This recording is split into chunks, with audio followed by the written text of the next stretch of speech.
Bharatiya Janata party से क्या नाराज हो गए ओम प्रकाश राजभर? क्या नाराजगी की वजह से कहीं वे लोकसभा चुनाव से पहले गठबंधन तोड़ने का फैसला तो नहीं लेंगे?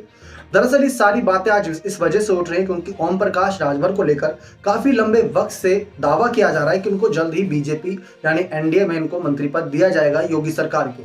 लेकिन ये दावे अभी तक सिर्फ दावे ही निकले, इसकी हकीकत कहीं नजर नहीं आ रही दूर दूर तक। हाल ही में खबरें सामने आई कि ओपी राजभर ने कुछ सीनियर नेताओं से बीजेपी की मुलाकात भी करी, उसमें केशव प्रसाद मौर्य के नाम की भी चर्चा है। लेकिन अब आपको बताएं कि असली हकीकत क्या है। ओम प्रकाश राजभर घोषित चुनाव में चर्चाओं का विषय बने थे। जिस तरीके से उन्होंने बयानबाजी दी थी, उनको विश्वास था कि दारा सिंह चौहान की तो आसानी से जीत हो जाएगी।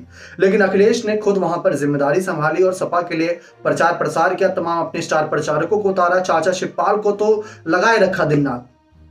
जीत का नतीजा समाजवादी पार्टी के पक्ष में गया। लेकिन इसके बाद ओम प्रकाश राजभर के मंत्री पद को लेकर मामला वहीं फंस गया। कहा यह जा रहा था कि जैसे ही दारा सिंह चौहान जीतते, उसके कुछ ही क्षणों बाद खबर आती कि ओपी राजभर और दारा सिंह चौहान दोनों को मंत्री पद दिया जा रहा है। लेकिन अब यह मामला लगातार आगे टाला जा रहा है।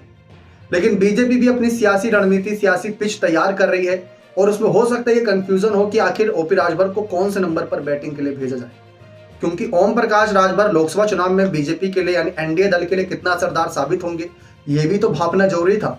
अब पहला ही इंप्रेशन यानी first impression is last impression कहा जाता है, और पहला इंप्रेशन ओपी राजभर जब भाजपा के साथ दोबारा गए, घोषित चुनाव के नतीजे समर्थन में नहीं आए, तो वहां पर तो भाजपा नाराज होना तय मानी जा रही थी।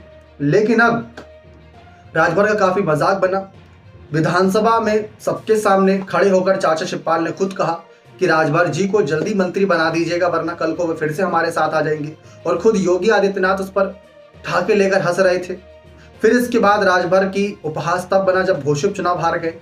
हर मीडिया कर्मी हर प्रेस कॉन्फ्रेंस या हर मुलाकात पर उनसे सिर्फ यही पूछता है कि आप मंत्री कब बनेंगे, और इसका जवाब राजभर के पास क्या होता है, जल्द बनेंगे। और जो मेरे खिलाफ विरोध में बयानबाजी कर रहे हैं, पता लगा कि जिस दिन मैं मंत्री बना कहीं उनका कलेजा ना फट जाए, तो ऐसी बातें भी कह रहे हैं।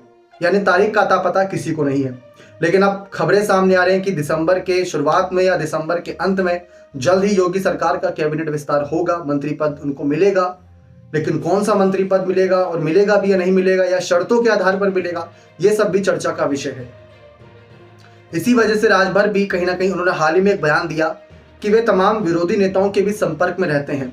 ये राजनीति, यहाँ पर कुछ भी हो सकता है, और ये हमने ओपी राजभर को देख ही लिया है। बसपा से भाजपा, भाजपा से सपा, सपा के साथ फिर भाजपा, तो ये चलता रहता है, राजनीति में चलता रहता है, उनके लिए कोई बड़ी बात नहीं है। इसीलिए अब कहीं ना कहीं ये खबरें थी कि राजभर बीजेपी का साथ छोड़ सकते हैं, लेकिन ऐसा बीजेपी भी नहीं चाहेगी, क्योंकि अगर अखिलेश के साथ गए तो वहां पर उनकी मुश्किलें बढ़ा देंगे, थोड़ी ही सही लेकिन बढ़ेगी जोर।